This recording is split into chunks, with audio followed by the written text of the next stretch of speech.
पहाड़ सिर्फ भूगोल नहीं होते, उन्हें पढ़ा जाता है, सुना जाता है और कभी कभी महसूस किया जाता है। और जौनसार बावर उत्तराखंड का यह छोटा सा पहाड़ी क्षेत्र शायद उन जगहों में से एक है जहां परंपराएं समय को भी पीछे छोड़ देती हैं। ब्रिटिश गैजेटर ने इसे लैंड ऑफ कल्चरल आइसोलेशन कहा था, लेकिन सच यह है यह अलग नहीं, अपने रंग, अपनी जड़ों, अपनी मौलिकता में अद्वितीय है। और जैसा साहित्यकार रतन सिंह जौनसारी लिखते हैं, जौनसार बावर कोई भूगोल नहीं, यह पहाड़ों में बसा हुआ एक चलता फिरता इतिहास है, जहाँ संस्कृति पर्व नहीं जीवन है। उत्तराखंड के देहरादून का पहाड़ी इलाका चक्राता, जिसका पहाड़ी उत्तरी हिस्सा बावर और दक्षिणी नीचे की घाटियों वाला क्षेत्र जौनसार कहलाता है। करीब 1002 स्क्वायर किलोमीटर में फैली यह घाटी 400 से अधिक गांवों की सांसों में बसती है।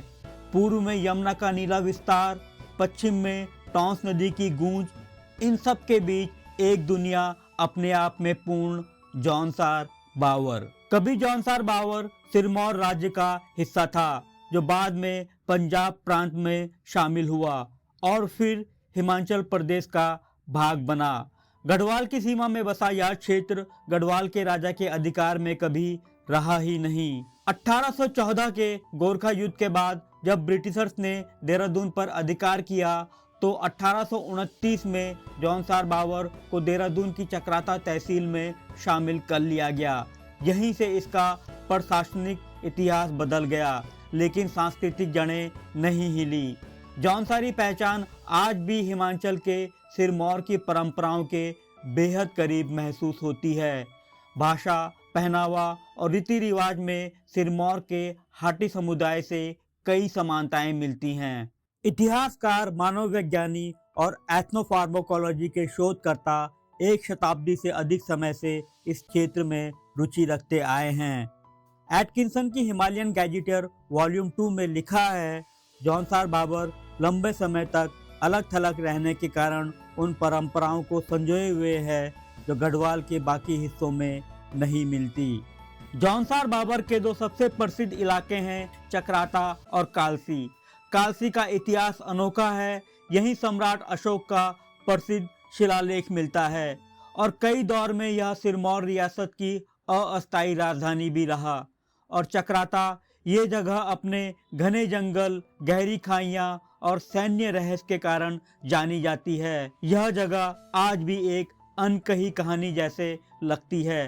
ब्रिटिश दौर से पहले ये इलाका कोल्टा हिल्स कहलाता था। इसके अलावा ट्यूनी भी इस घाटी का अहम कस्बा है। टॉन्स नदी के किनारे बसा, जहां रोजमर्रा की हलचल और पहाड़ी जिंदगी साथ साथ चलती है।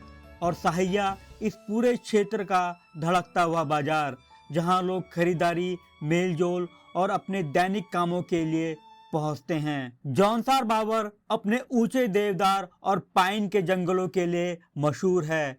ब्रिटिश समय में ये जंगल इतने बहुमूल्य थे कि लकड़ी के भारी लट्ठों को ढलानों से लुढ़काकर सीधा यमुना नदी में छोड़ दिया जाता और नदी उन्हें दिल्ली तक ले जाती थी। जौनसार की जिंदगी धरती और मौसम के साथ एक रिश्ता बनाकर चलती है। यहाँ की रोजमर्रा की मेहनत, खेती और पशुपालन जीवन की रीढ़ है। इस भूमि की खूबसूरती यह है कि बीज बोना भी एक रस्म है और फसल काटना एक उत्सव। यहाँ के घर सिर्फ बने नहीं होते, ये पहाड़ों की स्मृति से तराशे जाते हैं। कटकुनी शैली में बने ये पहाड़ी घर देवदार की मजबूत लकड़ी, पत्थर की मोटी दीवारें और स्लेट की चमकदार काली छतें, मानो हवा, बर्फ और बारिश से कह रही हो, हम पीढ़ियों से खड़े हैं और यूं ही खड़े रहेंगे। इस भूमि की आस्था का केंद्र हैं महासू देवता। लोग इन्हें न्याय के देवता कहते हैं। महासू देवता का मुख्य मंदिर हनोल में स्थित है और हनोल के इस मुख्य मंदिर के अतिरिक्त जौनसार बावर तथा हिमाचल के आसपास के इलाकों में महासू देवता के अनेक मंदिर स्थापित हैं। इन मंदिरों में सिर्फ पूजा नहीं होती, यहाँ समुदाय की धड़कन बसती है। जौनसार बावर के नृत्य सिर्फ कला नहीं, यहाँ की सामूहिक जीवन शैली का उत्सव है। पारुल, झंता और रासो जैसे नृत्य पर्वों, शादियों और देव उत्सवों में पूरे गांव को जोड़ देते हैं। ढोल धमाओं की थाप पर आधा घेरा बना के नाचते लोग जैसे पहाड़ की धड़कन को जीवंत कर देते हों। रतन सिंह जौनसारी लिखते हैं, जौनसार बावर में संस्कृति सिर्फ पर्व नहीं बल्कि घरों, खेती और रोजमर्रा के जीवन में घुली हुई है। इस भूमि में कभी बहुपति प्रथा प्रचलित थी। आज यह प्रथा लगभग समाप्त हो चुकी है। जौनसार बावर क्षेत्र में लोक मान्यता के अनुसार जौनसारी लोग खुद को महाभारत के पांडवों से जुड़ा मानते हैं, जबकि बावरी समुदाय अपनी सांस्कृतिक कथाओं में खुद को कौरवों के वंश से जोड़ते हैं। मशहूर मानव शास्त्री डीएन माजुमदार लिखते हैं, जौनसार बावर पश्चिमी हिमालय का वह दुर्लभ क्षेत्र है जहां प्राचीन सामाजिक ढांचे आज भी जीवित हैं। जौनसार बावर सिर्फ पहाड़ नहीं, यह एक याद है जो पीढ़ियां संजो कर चलती है, और शायद यही वजह है कि यहाँ समय बदलता है पर परंपराएं नहीं।